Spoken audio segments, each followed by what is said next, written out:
Father, is it over? At long last. No king rules forever, my son. I see. Only darkness before me.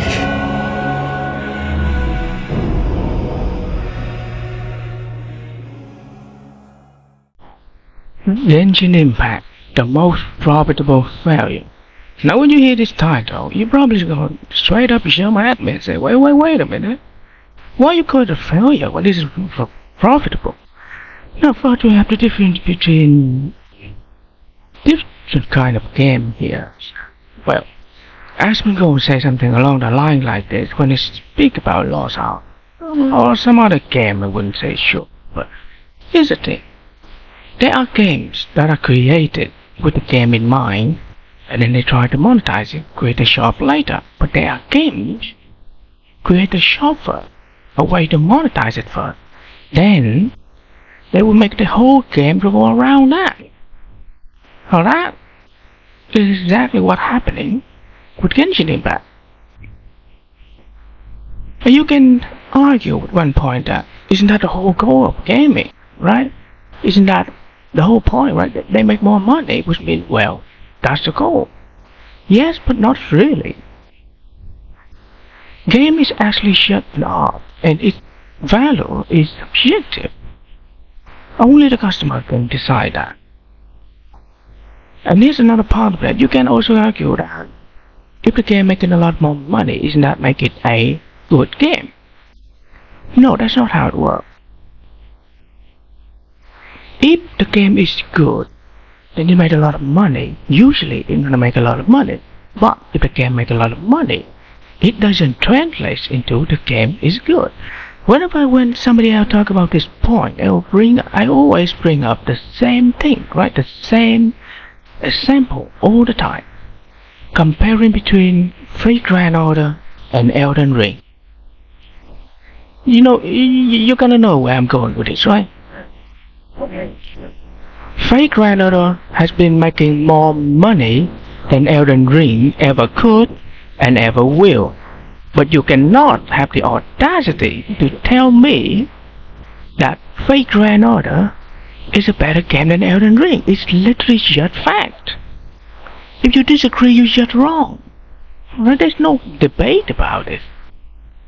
And because there is already at least one example about this, that means the game that make a lot more money is not really meaning or translates into that they are a good game. And that is also Genshin Impact. They are not a good game. And before you go to like ask me, who the hell are you to go around talking shit? Right? What do you know about Genshin Impact? It's a little bit of history. Not really history, but it's just a little bit of clarification here. I was... God forgive me for uttering these words. I was a Genshin Impact player.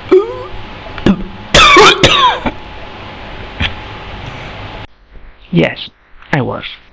3.5 years player, by the way. I just quit recently because I gave up on the game. But this, why? At this point, we all know why I call it the most profitable, right? This has used all kinds of enhanced tactics, like psychology tactics, FOMO, Stockholm syndrome, even trying to convince you that, oh, well, you need this character, you need a lot of this character. Let you spend your money on these, right? They use all kind of marketing tactics, psychology tactics to trick players into paying.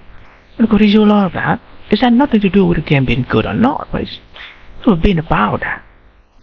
And they've been doing that for 3.5 years, and that's the only thing they offer in this game. Psychology mind game bullshit. And now for the second part, why do we call it a failure? A failure of a game. Why do we call it? Because in order to be a game, right? I'm not even talking about a good game, in order to be a game, a decent one. Those AAA, quadruple A kind of game that they showed up recently, They're not really a game. They work in like a business, a soulless, very much of a soulless one. So I wouldn't call them a game, but a game. Number one, a few conditions by the way. Gameplay. You have to have a good gameplay and gameplay look alongside with that. So, what is it? What do Genshin Impact has as gameplay? Okay, let me sum it up from start to finish. You get into the game, you go around, do some quests. Oh, your quest is done. Now let's go on the map, adventures and stuff, right? The first, let's say, 10 or 50 hours into the game, you probably think this would be the best game ever. And I would probably agree with you too. I would probably agree. It was very magical, right? But that is where they come short with their gameplay look. The gameplay originally not really that big of a deal or that much of a problem in the first place. But they do not evolve, they do not change, they do not have anything different surprisingly. You can say, wait. Every new region you have new puzzle and all that. Every new enemy to fight. Isn't that different? Yes, it is different. But that is like the reskin of the old region. Let me sum it up. What every single new region does. You add some quests, you do some event. Sometimes if you're lucky, you have a little bit of some extra region. And do you know what all of those activity bring you? Primogen. That's it. Every single region from 1.0 up until now, 4.4. Up until now, at this very moment that I'm making this video. All of that, all of those, give the same kind of reward, same reward even. It's Primogen. That's all you get. So as long as at first as you go into the game, you feel like the new region is basically just the old region reskin. And even so, right? Even so, I would argue that it's not even very hard work to do too. Do you know the game has teapot, right? If you don't know what it is, basically a building feature in this game. It's a game mode. You do some building and all that crap. Yep, that is the teapot. And what the hell is that? That teapot.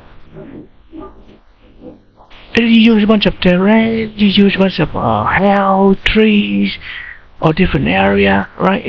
It's a remade area, and I don't think this is any hard to even do if you want to add new regions. Let's say you have a couple of people making the 3D model, and you have, let's say, 1 or 2 people putting these terrain, using those models, put this terrain into a map, right? That is what they have to do.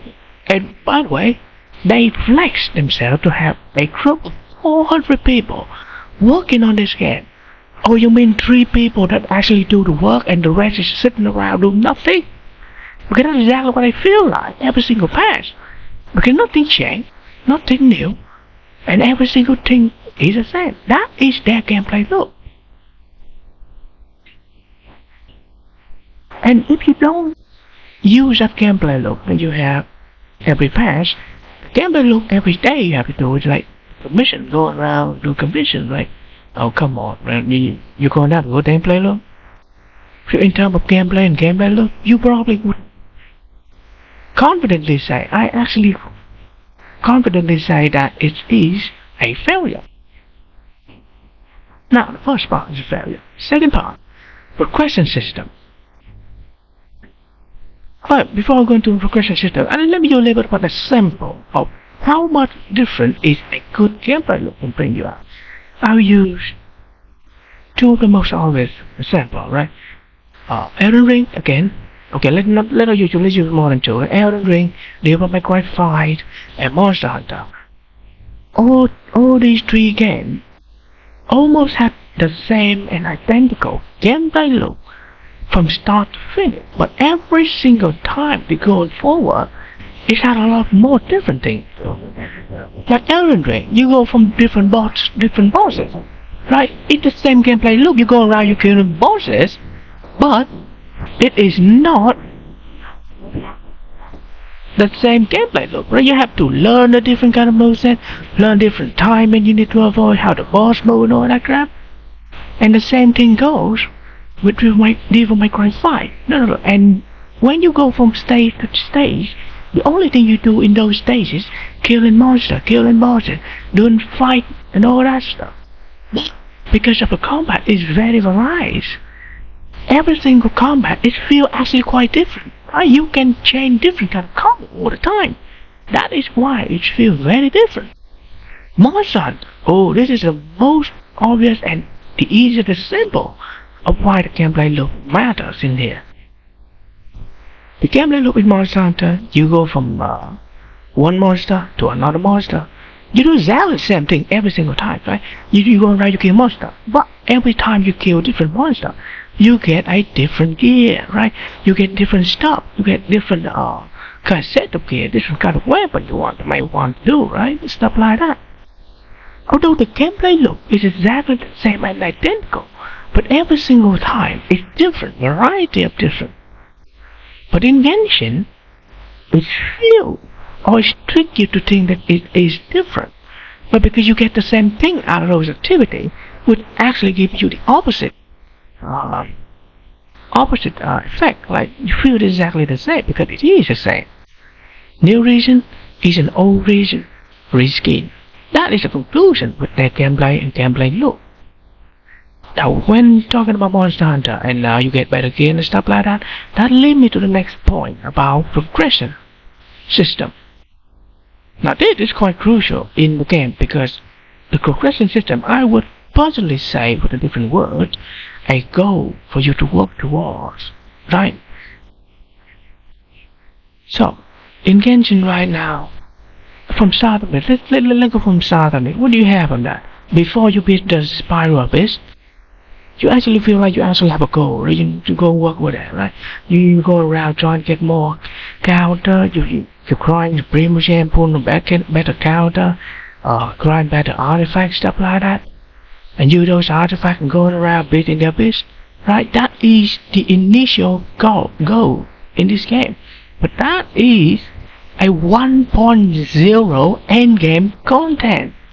Brother, that thing stayed the same for 3.5 years. Nothing changed. The only thing changed in those things are the new mob cater to the current banner. Basically mean not really enforce, that is the wrong word, really encourage you to pull a new character. Here's the problem. To build a character, you need more than 2 weeks, and they only have 2 weeks. Okay, let's say each cycle you have a entire month. Right? To build a better character, to use in those bits, you need more than a month to build a character. And you expect, so even in that case, it's still pretty fucking bad. And that is where their progression falls short, right? The artifact farming is bad. The goal that player need to reach is bad. It's also very bad. Because at the start, let's say let's say at the start you have a goal to get to Spiral Abyss 36 star or that jet, right? Yada yada yada. Normal. Right? Okay. But the moment you beat that thing, that's it. And I'm not talking about like this game like you need to spend years and years to beat that thing. No, you only spend like 2 or 3 months playing normally. I don't expect you to play 13 hours a day, going around picking every minute berry so that you can, I don't know, have enough resources for that. No, you don't need to do that. Play the game normally because that was me, brother. I beat Spiral Abyss 3 months into the game. Like, it is not hard to actually do it. Like, I played quite normally, right? Quite normal. I played how it's supposed to be played, and it's only taken me like 3 months to beat that. And after that, the game has nothing because they don't add anything new in terms of endgame content. And when I say endgame content, I don't even expect them to add some crazy phenomenal kind of endgame content. Let add another combat content have the same difficulty like the Spiral Abyss. So I don't expect to have harder content even. Like, why not, right? And they're not even doing at least minimum that. That it goes to show. And now I'm starting to touch on that artifact grinding system. To put TLDR, if you don't want to hear about this crap, the artifact system is basically a gear system in this game, and you need a lot of layer of RNG. And let me count it for you. How much of that? You need in each domain. You have 2 set of artifacts. You don't get to choose which set of artifact you grind from, right? What part of that you get from that is totally fucking random. So you need a 50% chance to get the correct set that you need to use. Number 1. Number 2, you need how many stacks in those sand, the cup, the circlet. That's the three pieces that need a lot more RNG in there. I'll use that as a sample.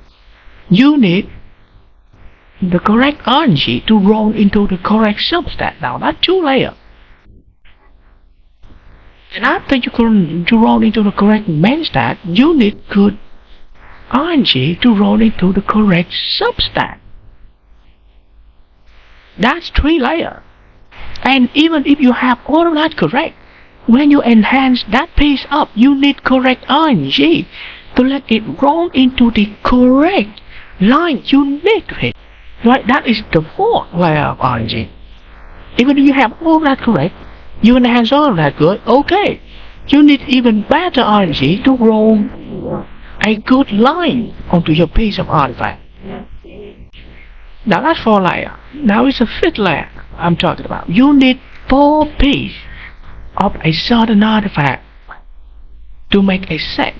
Most counter nowadays needs 4 pieces. Even if you don't have that, you just choose random pieces, but it has very good stats. You can still do that. Sure, you can still do that. And you can still do that. Use it to beat the contest, right? Right? You have 4, at least minimum 4 layers of RNG. You need 4 pieces of that set to create a set for a character. I'm not even talking about the same set, right? That is added another layer. Well, let's say 5 layers. If you add that up, it's 5 layers of RNG. And what's more, you need 4 sets for 4 characters to create 1 team. And you need 8 sets for 8 characters to create 2 teams, basically, so that you can do their best, right? All these layers of RNG added it up, and you need to go. There is no way to reduce that, right? 3.5 years, they still not improve this. It is what by design, right? It's made that by design. They want you to suffer. Now, with that, I concluded their progression system is a failure. They don't have all the content to back it up to create a goal for the player. Even if you do have a goal, the way to get there is bad. So they fail in this progression. Now, the 3rd part. Now, this is where the part where a lot of people want to jump and say, well, the 3rd part I'm going to talking about is story aspect of the game. A lot of people are going to hear about story and probably jump in and say, well, yeah, hold up. I don't know about this. They have good story, right? Maybe they have bad story. No. Maybe they have bad gameplay.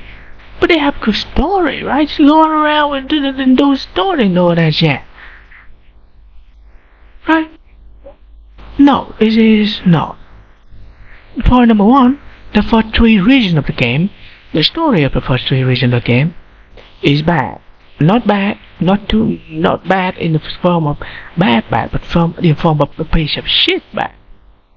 Very bad, I have to say, softer word. You cannot take a swear word, right?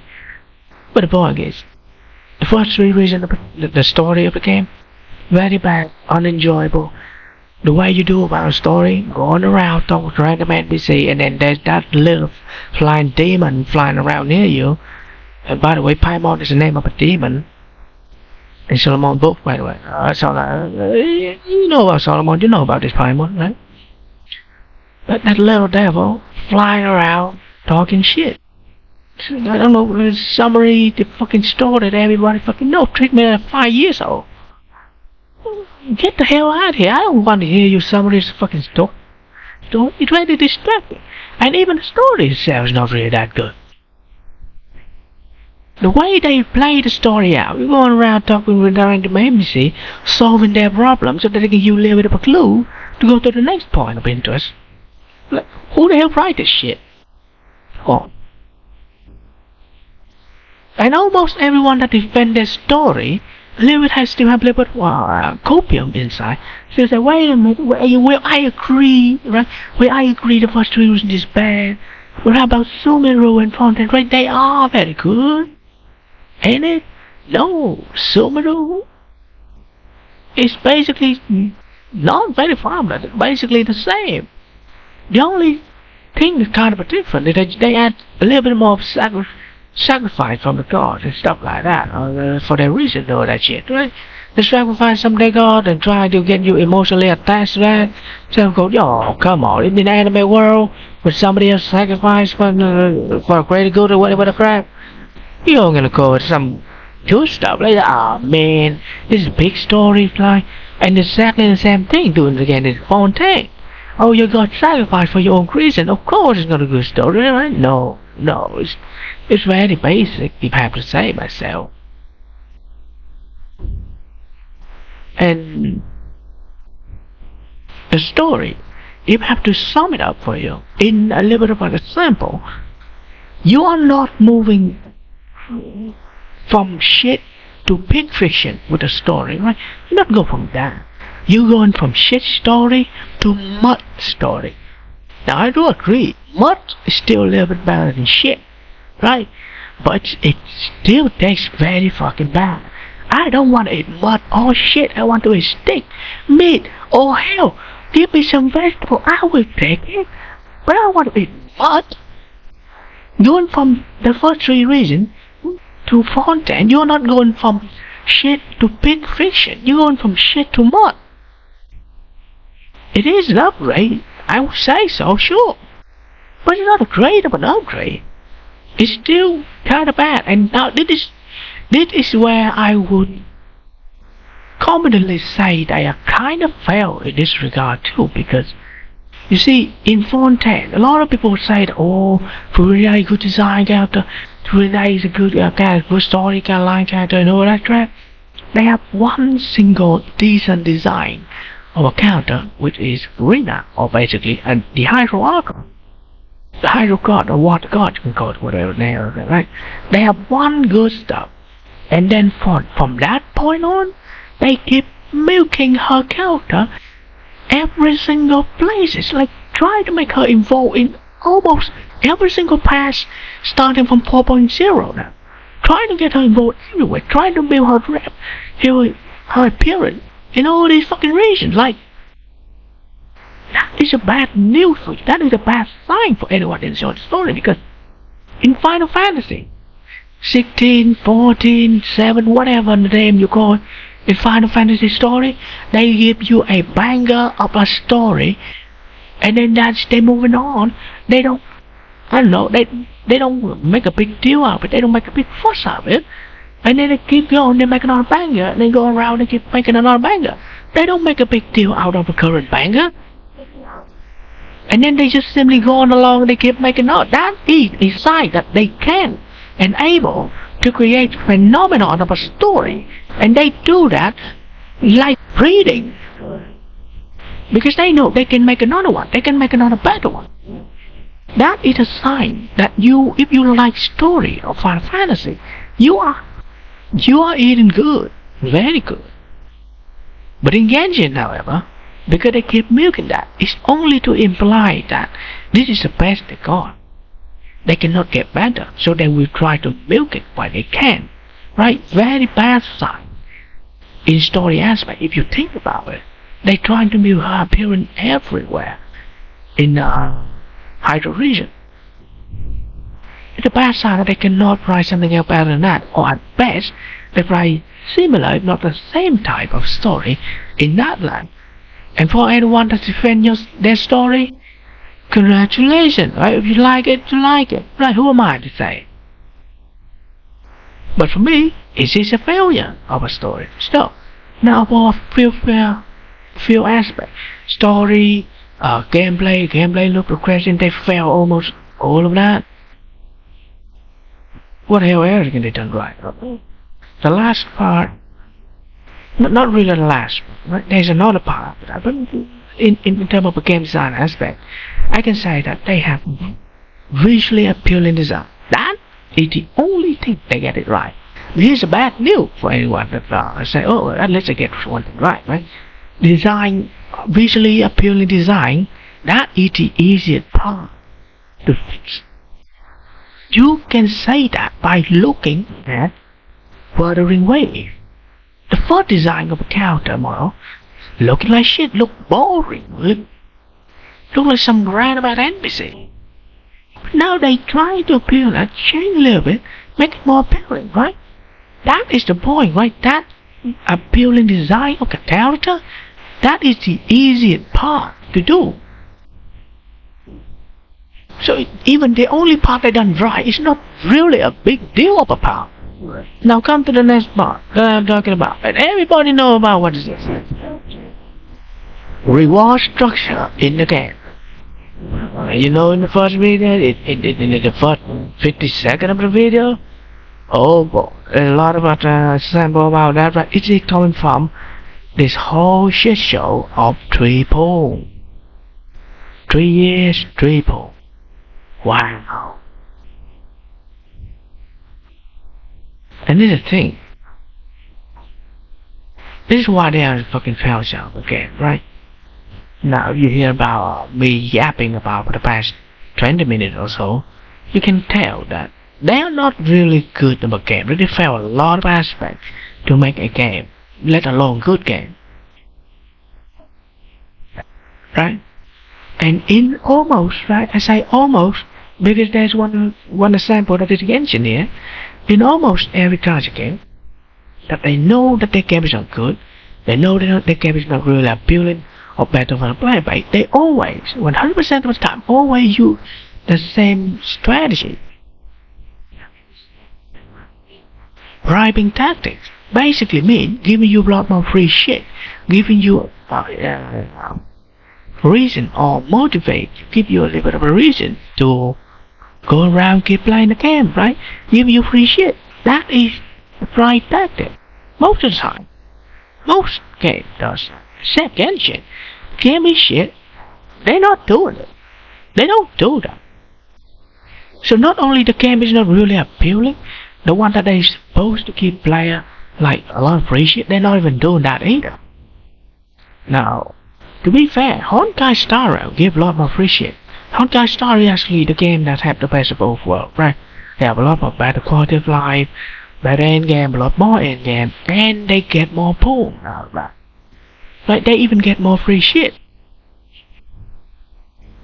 But for Genshin, well, fuck this game in particular, so, I mean, the game is bad and they don't even give you a lot of free shit, and this is already showing their attitude for the game. And I've seen a video talking about player giving up on the game.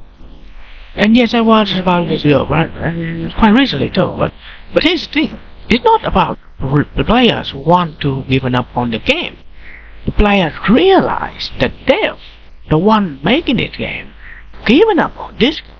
They are the one doing it, not us. We should finally accept the reality now.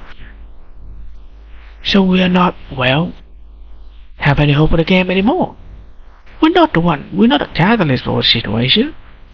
The player reaction is the result of the dev action. And the game is, and as time goes, right, it's only a matter of time where they have to be better, because a lot more games coming out. I'm not even talking about Wuthering Wave, I'm talking about all kind of random open world Genshin clone look-alike game. A lot of games want to tap in this untapped market. They want a little bit of a piece of the pie here that Genshin has been monopolized for 3.5 years, right? Now their tactics would not be a big of a problem if they are the only one, the only game in the space. But they are not anymore. With their attitude, their behavior shown for the player base, they always push the veteran player away, push dedicated player base away. It's only just a matter of time when they try to do better and then they look back and there will be no good feedback. Nobody even give them any good feedback to improve the game. And in this space, game trying to improve very fast. Okay? It's a very heavy market. And Honkai Star Rail is a great example of that. In order for them to keep well on top as they were, they have to do way more. Not only have to do way more, they have to not try to not make any mistake. But with Genshin, they have done nothing but making all kinds of mistakes. That's what I was saying about it. It's all just an experiment. We all just here just a little bit of a pet going around. Been a labyrinth for that, right? See that? Yes, I do understand what we are. And I'm tired, boys. I don't want to be a rat. Like a ransom, right? Yeah. I don't want to be a rat anymore. I just gave up on them. Right? I don't quit Genshin because I want to try Honkai Star Rail or Zone Zero or anything. No. I quit their company again. I don't like how they do. Okay? Different in treatment, try to go play mind game here. I'm not here to play your mind game. And I'm tired of it. By the time, see, the end of this video is going to be quite the same at the start of this video. No king rule forever. By the time you try to be better, let's hope to God you still have some player to give you feedback, or you still have enough of knowing what you're doing to improve the game. Because from what I see, with all these quality fly, bunch of quality fly that nobody has, or the bunch of quality fly that simply just a glorified version of sorting algorithm, and then you call it a loadout, the very much basic system that almost every game has, and you don't have it. You make it feel like some phenomenal quality fly, like changing the combat, adding the parry, or doing an aerial combo, doing all kind of shit like that. You acting like that is like those things, right? No. You cannot even do basic one of that. I do not believe by the time you need to get better. I don't believe you can get better. Even if you start working about it now at this very moment in 4.4. It's already too late. Already too late, right? People already given up on your game. No matter what kind of attitude, no matter what kind of good stuff you are shown, your good attitude now, it doesn't have the same effect. If you're doing it, shut a little bit earlier, shut 1 year earlier, shut 2 years earlier, everything earlier, then now it's gonna give you a way more better reaction. And now, because even if you do it now, it's actually give you the opposite reaction. Oh, the game is dying, that's why you're trying to be better, right? Oh man, you're not doing good, that's why you're trying to do better, right? That would be a lot of people, in a lot of people's mind, when you're trying to do better now. When the chips are down, and that's what you get, right? And that is all. That's what I have to say about it. That is why I do believe this game is a failure. But of course, in terms of profit, they're probably gonna drop it. You're gonna still have a lot more profit, but what does it matter when your game have a lot more profit, $4 billion of profit, but you keep eating shit every patch?